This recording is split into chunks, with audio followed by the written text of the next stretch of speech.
Kritika. Second class. నా పేరు కృతిక. ఇప్పుడు నేను శ్లోక చెప్పగలను.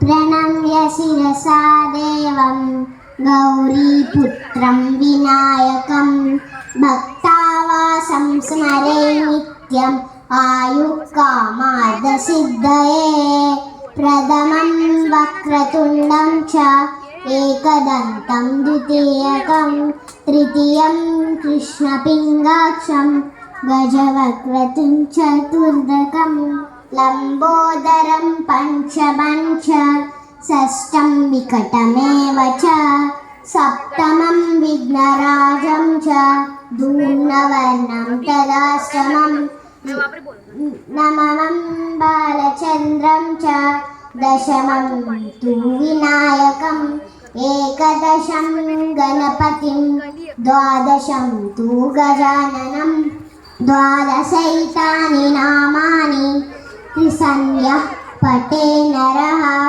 న చ విఘ్నభయం తస్య సర్వసిద్ధింకరం ప్రభు విద్యార్థి లభతే విద్యా ధనార్థి లభతే ధనం పుత్రార్థి లభతే పుత్ర మోక్షార్థి లభతే గతిం జపేత్ గణపతి స్తోత్రం సద్భే మాసై ఫలం సంవత్సరేణ సిద్ధించ